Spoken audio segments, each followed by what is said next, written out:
The massive crystalline doors of the Galactic Council chamber split open with a sound like breaking thunder.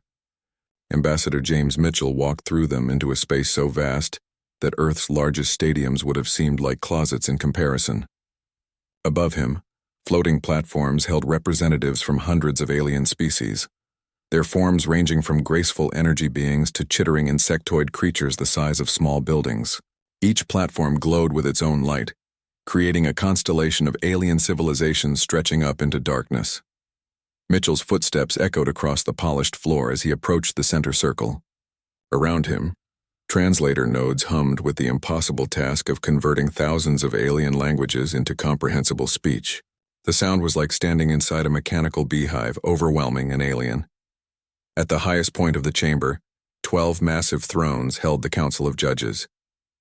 Their occupants were beings of such age and power that several smaller species bowed their heads in fear just looking at them. Premier Krath, a crystalline entity whose body refracted light into painful rainbows, leaned forward to examine the human representative. Species designation human, from the planetary system Sol 3, known locally as Earth. Krath's voice resonated through bone and metal alike. You stand accused of violations against the Galactic Expansion Accords, unauthorized construction of interstellar vessels, transmission of unregulated electromagnetic signals across sacred space frequencies, and most serious of all, expansion beyond your designated quarantine zone without council approval. Mitchell stood perfectly still, his simple black diplomatic uniform making him appear tiny and insignificant among the cosmic grandeur surrounding him.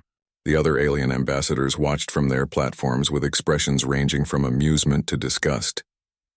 To them, humans were barely above trained animals, a primitive species that had somehow stumbled into space travel without earning the right. The evidence is overwhelming, continued Judge Vorthak, whose serpentine form coiled around a throne made of compressed starlight. Our monitoring stations have detected 17 unauthorized human vessels in the past cycle alone. Your planet continues to broadcast chaotic signals that interfere with advanced civilizations' meditation frequencies. You have shown complete disregard for the protocols that govern civilized space. A murmur of agreement rippled through the assembled representatives. The hegemony delegate, a being of pure thought contained within a geometric shell, projected waves of satisfaction that every mind in the chamber could feel. The Trilarian ambassador's 6 arms gestured dismissively, as if dealing with particularly stubborn children. The penalty for such violations is clear, Judge Krath announced. Planetary quarantine. Your world will be enclosed in an energy barrier, cutting off all access to galactic civilization. Your species will remain isolated until you demonstrate proper evolutionary development. This process typically requires between 3,000 and 7,000 of your planetary years. The chamber fell silent except for the humming of the translation nodes. Every eye, sensor, and consciousness focused on the small human figure standing alone in the center of the vast space. Mitchell should have been terrified. He should have been begging for mercy or trying to negotiate lesser penalties. Instead, he smiled. Honored judges, Mitchell said, his voice carrying clearly through the chamber's perfect acoustics.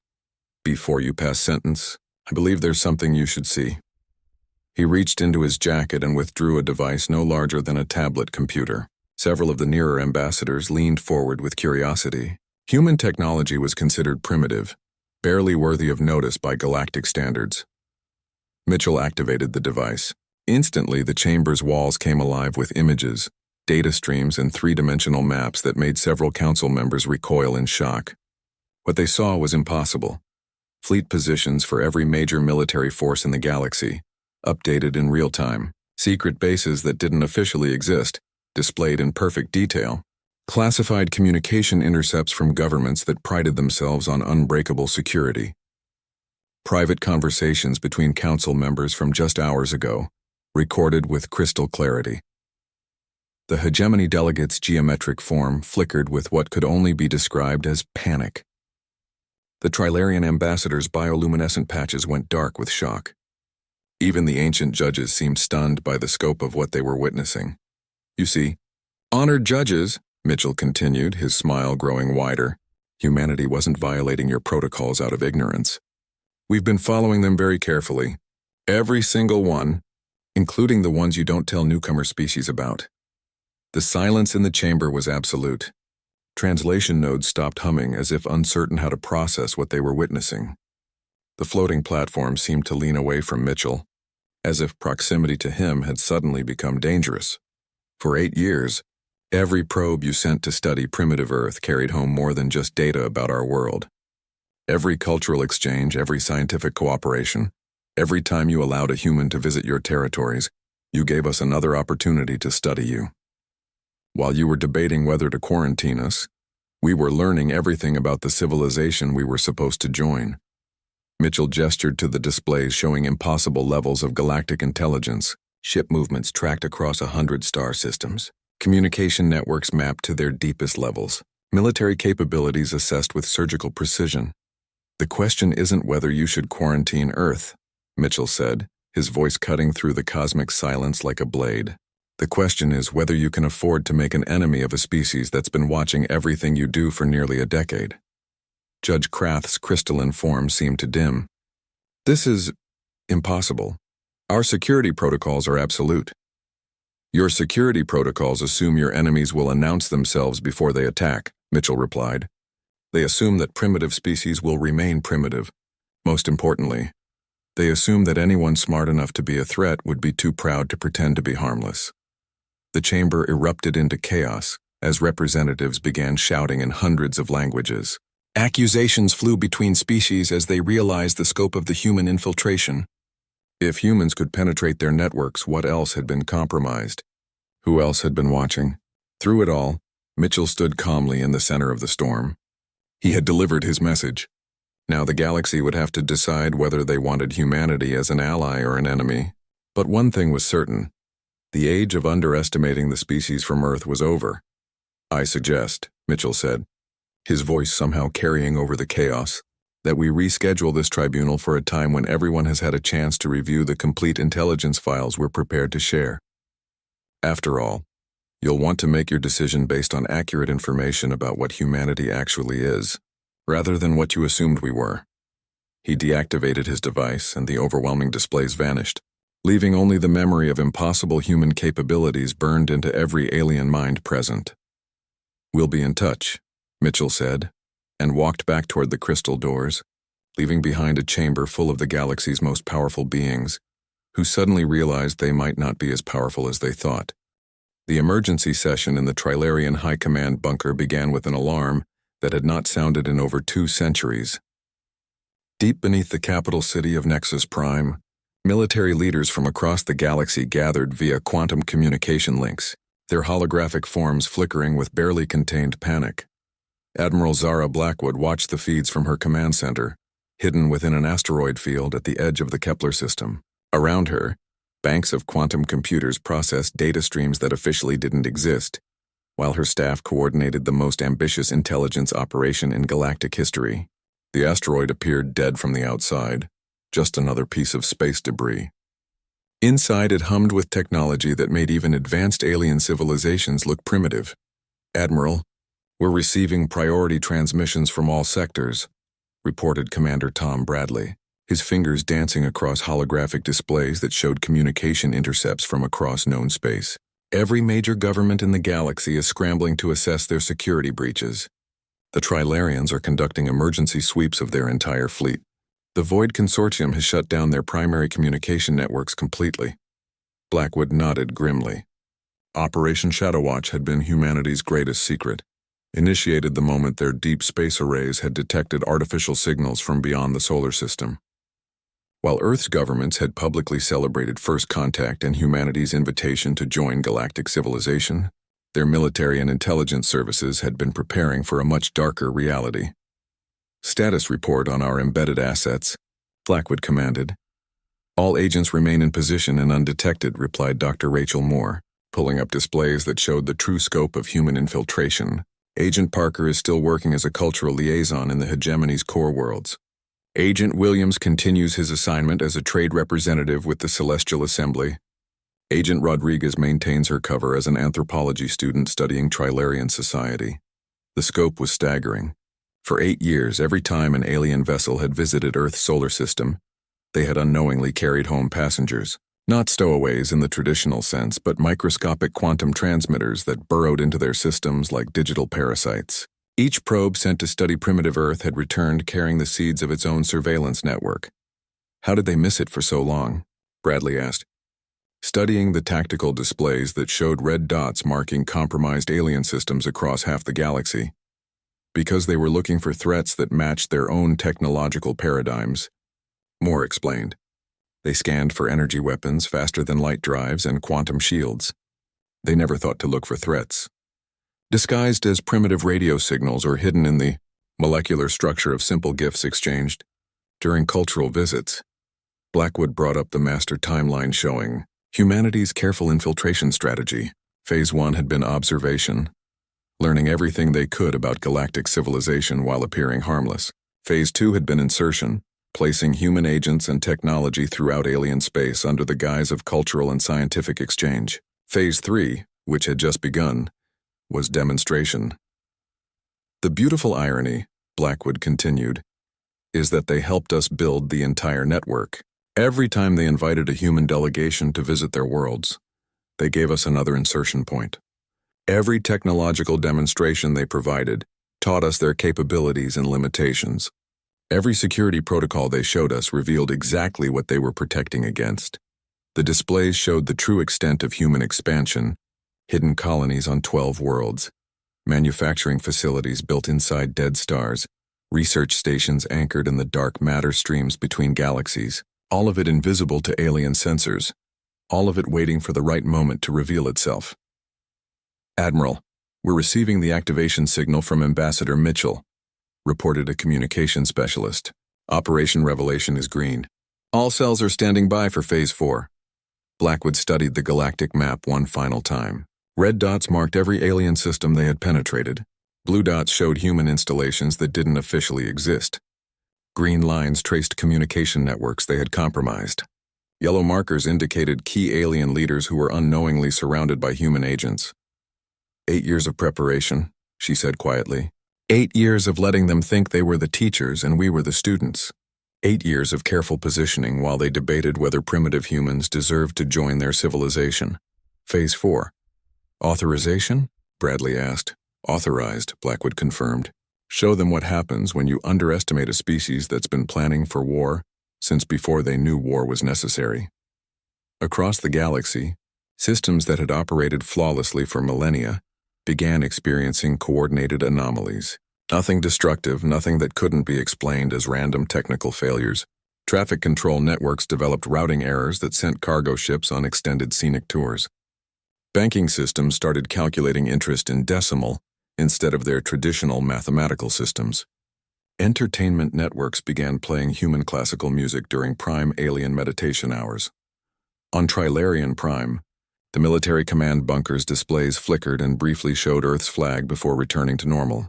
On Hegemony Core Worlds, public announcement systems played a 5-second audio clip of human laughter. In Void Consortium space, their quantum meditation frequencies suddenly carried the faint echo of human voices saying, "Hello." The message was clear and terrifying in its implications. We could have done so much worse. We still can. Admiral, Moore reported. We're detecting emergency communications across all major alien networks. Military leaders are demanding explanations their technicians can't provide. Some are accusing each other of cyber warfare. The Trilarian Admiral has just accused the hegemony of infiltration attacks. Perfect, Blackwood replied. Nothing destroys alliance trust faster than the suspicion that your allies might be your enemies. Let them argue among themselves while they try to figure out how a primitive species accomplished what their greatest enemies couldn't manage in centuries of trying. The command center's main display showed a real-time map of galactic communication traffic. Emergency signals flashed between homeworlds like a constellation of panic. Military fleets were being recalled to defend capitals that might already be compromised. Trade networks ground to a halt as governments implemented security lockdowns. Phase 5 preparations? Bradley inquired. Begin positioning our deep strike assets, Blackwood ordered. If the Council decides to move against Earth despite our demonstration, they need to understand that quarantining one world won't solve their problem. We stopped being confined to Earth the day we learned we weren't alone in the universe. In the depths of space, Ships that had been masquerading as derelict hulks began powering up their true systems. On alien worlds, sleeper agents checked weapons that didn't officially exist. Hidden manufacturing facilities started producing devices whose capabilities would rewrite the balance of galactic power. "Admiral," the communications specialist announced. "Priority message from Ambassador Mitchell. The Council has agreed to reconvene in 72 hours for reconsideration of humanity's status. Then we have 72 hours to prepare for either diplomacy or war," Blackwood replied. "Make sure they understand that either way, they're no longer dealing with primitive humans who just discovered space travel. They're negotiating with a species that's been watching them plan our destruction for 8 years. The galaxy was about to learn that when humans said they came in peace, it was because they had already won the war." The private quantum communication chamber of Judge Krath had been designed to be the most secure location in the known galaxy. Crystalline walls that could withstand stellar radiation were lined with quantum scramblers that made eavesdropping theoretically impossible. Energy barriers that required the power output of small stars maintained absolute isolation from the outside universe. For 3,000 years, the chamber had been impenetrable.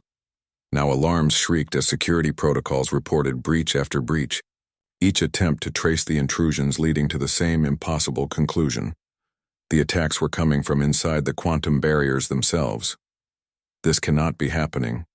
Krath's voice resonated with harmonics of distress that made nearby crystals crack. "Our security measures were developed by the greatest minds in galactic history. The mathematical principles alone would require computational resources exceeding the energy budget of entire star systems." The chamber's holographic displays activated without authorization. A human face appeared, unremarkable except for eyes that held depths of calculation that made ancient galactic scholars seem naive. The man appeared to be in his 50s, with graying hair and the patient expression of someone who had been planning this conversation for years. "Judge Krath," the human said in perfect Trilarian ceremonial dialect, his pronunciation flawless despite the fact that no human should have been capable of producing the required harmonic frequencies. "My name is Dr. Alan Foster. I believe it's time we had an honest conversation." "Impossible," Krath hissed, his crystalline form refracting light in patterns of shock. "This communication channel operates on frequencies unknown to your species. The harmonic mathematics required to generate proper Trilarian speech patterns are beyond primitive vocal capabilities." Foster's smile carried no warmth. "Judge, we've been listening to your private conversations for 3 years. Did you really think that talented linguist you invited to your Cultural Sciences Academy was actually there to study Trilarian poetry? Dr. Susan Hayes spent 8 months in your universities, not admiring your literature, but mapping your communication protocols and learning to mimic your biological acoustics." As if responding to his words, files began materializing around Krath's chamber. Personal communications between council members discussing humanity's fate. Private assessments of human capabilities that had influenced the decision to pursue quarantine.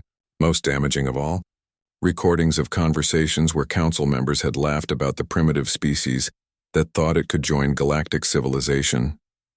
"You evaluated our species based on deliberately incomplete data," Foster continued. "Every test you administered, every capability assessment you conducted measured our ability to replicate technologies and solve problems you had already mastered. You weren't testing our intelligence, Judge. You were testing our willingness to be good students." The holographic display expanded, showing surveillance footage from across Trilarian space. Human faces appeared in locations they had no authorization to access. A human woman working in the Council's Strategic Planning Division. A human man serving as a translator for classified military briefings. Even a human teenager who had supposedly won a cultural exchange scholarship, now revealed to be carefully positioned in the judge's own household staff. "Every interaction your people had with mine was an intelligence-gathering opportunity," Foster explained as Krath watched his private world dissolve before his eyes. "Every demonstration of your technology taught us your capabilities. Every expression of your superiority revealed your assumptions. Every time you dismissed us as primitive, you gave us another advantage in preparing for this moment." Krath's mind reeled as he recognized face after face. The cultural anthropologist who had spent months studying Trilarian social structures. The engineering student who had seemed so eager to learn about their manufacturing processes. The artist whose primitive sculptures had somehow gained access to the highest levels of Trilarian society, including dinner parties in Krath's own residence, Dr. Hayes, Foster said, and the display showed a human woman in Trilarian academic robes, standing in what was unmistakably Krath's private library. Linguistics specialist, fluent in 47 languages, including 12 that your own people consider extinct. While you were teaching her about Trilarian cultural evolution, she was learning to perfectly mimic your quantum communication frequencies. The implications were staggering. If humans could penetrate Trilarian security at the deepest levels, what about the other council races? The display shifted to show similar scenes across the galaxy. Human agents embedded in hegemony core worlds, Void Consortium strategic facilities, and Celestial Assembly meditation centers. Agent Morrison, Foster indicated a human man in the quantum laboratories of the hegemony. Theoretical physicist specializing in consciousness-based computing. The hegemony believed they were teaching him basic thought manipulation techniques. Actually, he was learning to interface directly with their central processing cores. Agent Chen, he continued, highlighting a human woman in Void Consortium space. Combat veteran trained in psychological warfare.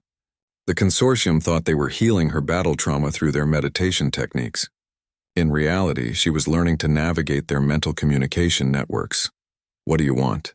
Krath finally managed to ask, his voice carrying harmonics of defeat that resonated through the crystal chamber. Justice, Foster replied simply. Your council convened to judge humanity based on species prejudice and incomplete intelligence. You made decisions about our fate while actively preventing us from demonstrating our true capabilities. Now you'll make those decisions with complete information. The displays filled with real-time intelligence data flowing from across the galaxy, fleet movements tracked in perfect detail, resource allocation patterns mapped to their source, communication intercepts revealing the private fears and plans of every major galactic power, every military asset you control, every trade agreement you depend upon, every alliance that maintains your power, Foster continued. All of it is now transparent to human intelligence. We know about the secret weapons testing in the hegemony core worlds. We know about the Trilarian plans to annex the Outer Rim colonies. We know about the Void Consortium's manipulation of galactic food markets. Krath's crystalline form seemed to dim as the scope of human knowledge became clear. They hadn't just infiltrated galactic civilization. They had dissected it, understood it, and positioned themselves to influence it in ways that made traditional military conquest seem primitive.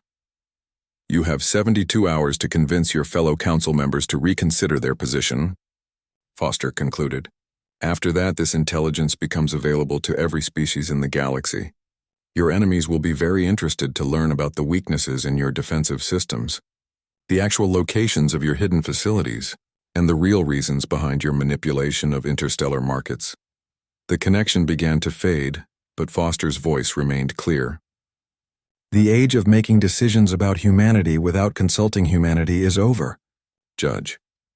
The question now is whether you want us as allies who help you maintain galactic stability, or as enemies who sell your secrets to the highest bidder.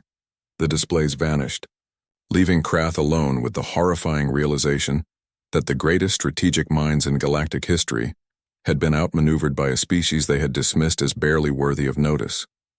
In trying to contain humanity, they had instead taught them everything they needed to know to tear galactic civilization apart, and the humans had been polite enough to ask for permission before they did it.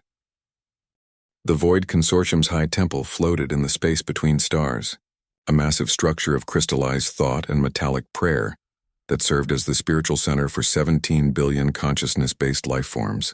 Within its most sacred chamber, the consortium's leadership had gathered for emergency meditation, seeking cosmic guidance for the crisis that threatened to destroy everything they had built. The meditation was interrupted by something that should have been impossible. Laughter, Elder Mindweaver. Synthara's consciousness recoiled as foreign thoughts invaded the sacred space, human thoughts warm and amused and completely unauthorized. Around the meditation circle, other elders emerged from their trance states in confusion and growing alarm. The barriers are intact, whispered Thoughtkeeper Morvan, his mental voice carrying harmonics of terror. The quantum meditation fields show no signs of penetration. Yet there are human minds in our most protected space. The laughter faded, replaced by a single human voice that somehow spoke directly into their consciousness, without triggering any of their mental defenses.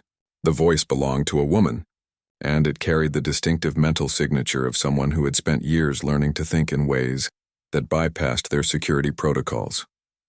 "Honored elders," the voice said, "my name is Agent Lisa Parker. I apologize for interrupting your meditation, but I thought you should know that your sacred frequencies have been carrying human voices for the past 6 months." The assembled elders' minds reeled as they realized the implications.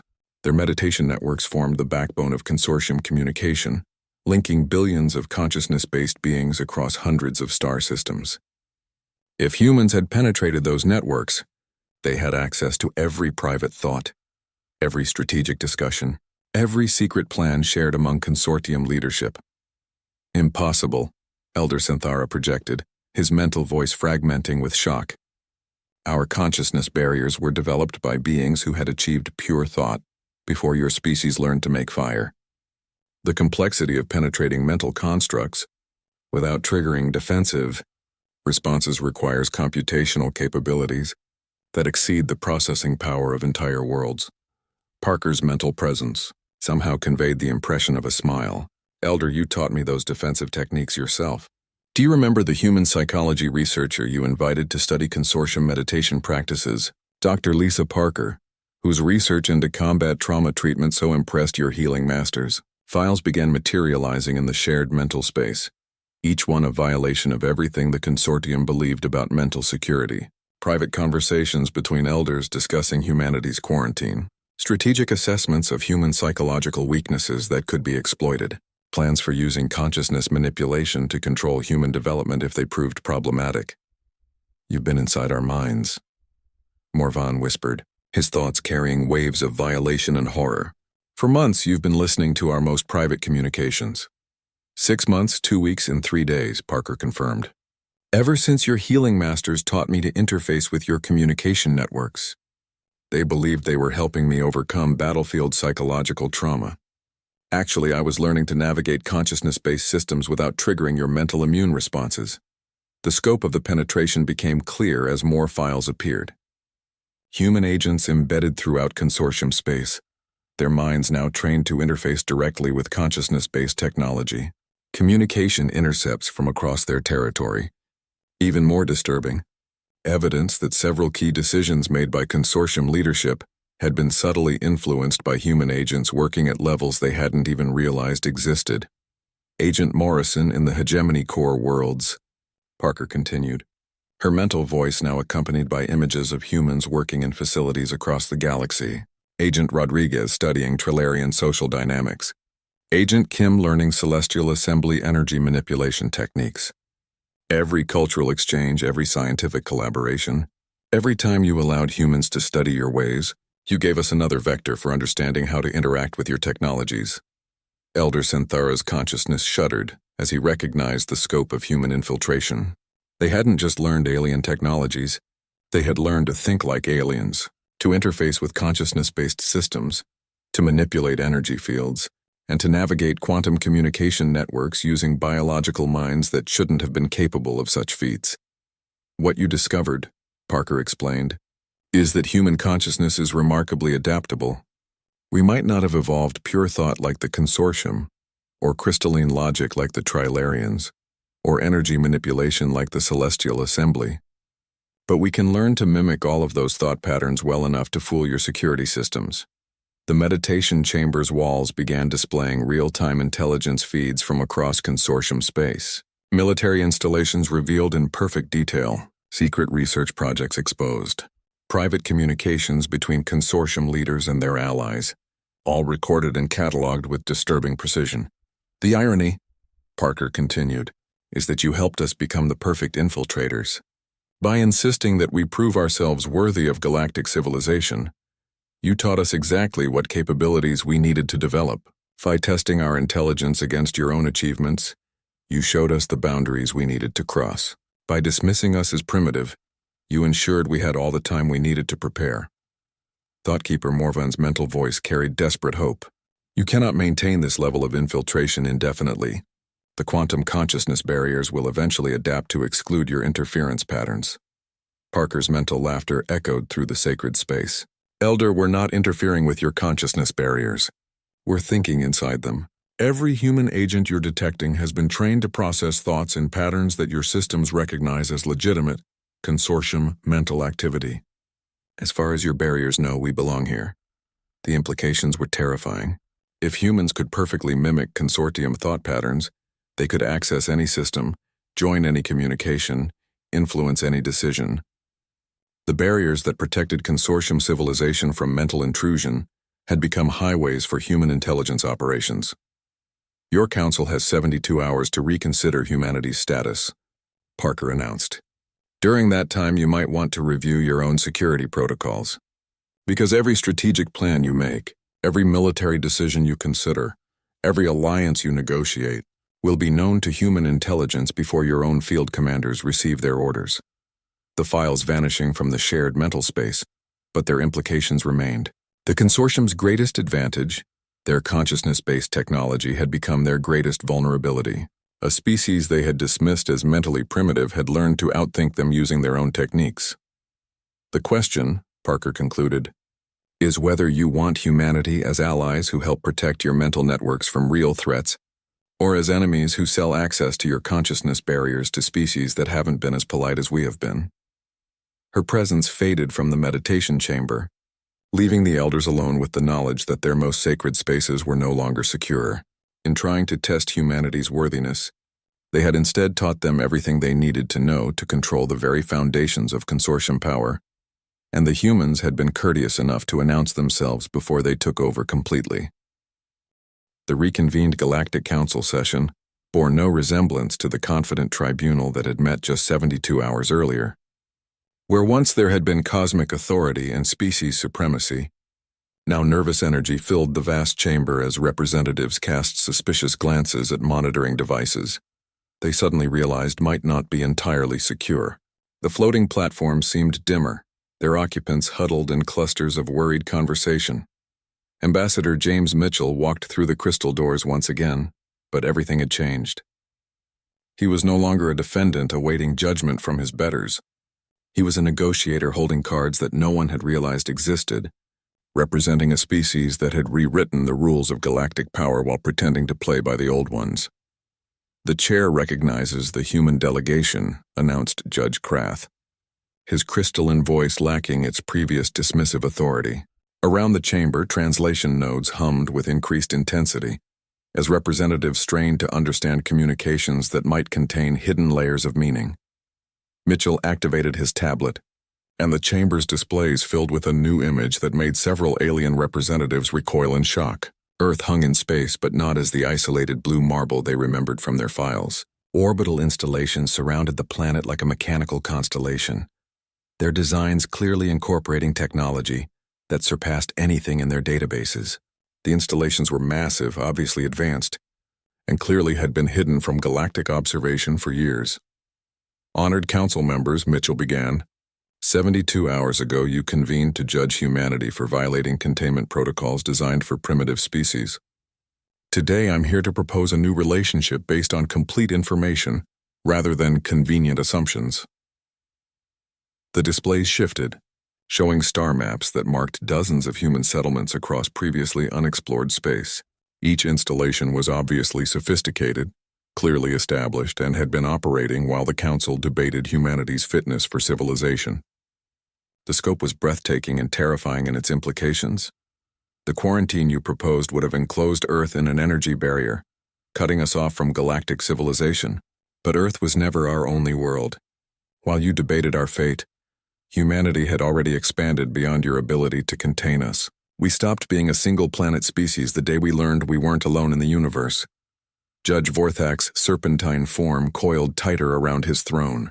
You have systematically deceived this council, violated first contact protocols, hidden your true capabilities while accepting the benefits of galactic civilization. Mitchell's expression grew serious. Honored Judge, we did exactly what any intelligent species would do when facing potential extinction. We prepared. When our deep space arrays detected your civilization, our strategic analysis suggested a 78% probability that honest first contact would result in subjugation, exploitation, or elimination of human independence. So we chose survival over honesty. The chamber fell silent as the implications settled. Every species present had achieved their galactic status through conquest, absorption, or alliance with more powerful neighbors. None had faced a potential threat that had spent decades preparing for their arrival while maintaining perfect operational security. "What are your terms?" asked the Celestial Assembly representative, a being of pure energy whose form flickered with barely controlled anxiety. Mitchell smiled, but it was the expression of a strategic master who had achieved victory through moves his opponents hadn't seen coming. "Humanity requests full council membership with voting rights proportional to our actual territorial holdings and technological capabilities. In exchange, we offer 3 things that will fundamentally change galactic civilization." He paused, letting the tension build as representatives leaned forward despite themselves. "First, our surveillance network transitions from intelligence gathering to cooperative security. We continue monitoring potential threats, but we share that information with council members, instead of using it against them. Every species here gains access to intelligence capabilities that exceed anything you've developed independently." Several representatives exchanged glances of barely concealed hunger. The intelligence advantages humanity had demonstrated could revolutionize their own strategic positions. Second, our advanced infiltration techniques become available for joint operations against external threats. The same capabilities we use to penetrate your networks can be directed against hostile forces approaching from outside known space. Your enemies will face opposition they cannot detect until it's too late. "External threats?" Judge Mordith inquired, his voice carrying new respect for the human representative. Mitchell's expression grew grave. "Which brings me to our third offering. While you've been focused on managing internal galactic politics, our deep space monitoring networks have detected something approaching from the galactic rim. Multiple large-scale energy signatures, artificial in origin, moving in coordinated patterns toward inhabited space. Our analysis suggests first contact in approximately 14 months. The chamber erupted in controlled chaos as representatives demanded details. Mitchell waited for the commotion to subside before continuing. "Whatever is coming toward us makes our infiltration of your networks look like a training exercise. The energy signatures alone suggest technological capabilities that exceed anything in your historical records. They're approaching from 3 different vectors, suggesting coordinated strategy rather than random exploration." He reactivated his tablet, and the displays showed long-range sensor data that made the assembled aliens fall silent with shock. The approaching signatures were massive, clearly artificial, and obviously represented a technological capability that dwarfed anything galactic civilization had achieved. "The choice is simple," Mitchell concluded. "Accept humanity as an equal partner in galactic defense, with full access to the intelligence networks we've spent 8 years building, or face the approaching threat with security systems that have holes you cannot see and defensive capabilities you do not understand." The silence stretched as council members processed the implications. They could maintain their pride and face an unknown threat with compromised systems, or they could accept that the primitive species they had planned to quarantine was actually their best hope for survival. "Either way," Mitchell added quietly, "the age of underestimating Earth is over. The question now is whether you want us as allies who help you survive what's coming, or as neighbors who watch from a safe distance while you discover why we spent so much time learning to hide." Judge Krath's crystalline form seemed to pulse with resignation. "The council will deliberate on humanity's proposal." Mitchell deactivated his tablet and prepared to leave. "Take your time, honored judges, but remember that whatever is approaching from the rim won't wait for your deliberations to conclude, and they probably won't be as polite as we've been about announcing their intentions." As he walked back toward the crystal doors, Mitchell reflected on the journey that had brought humanity to this moment. They had dreamed of joining galactic civilization as eager students learning from ancient wisdom. Instead, they had arrived as teachers preparing to educate the galaxy in the art of survival. The universe, it seemed, was about to become a much more dangerous place. But for the first time in galactic history, someone had been watching and preparing for that danger long before it arrived. Behind him, the most powerful beings in known space began the difficult process of admitting they needed help from the species they had tried to quarantine just days before.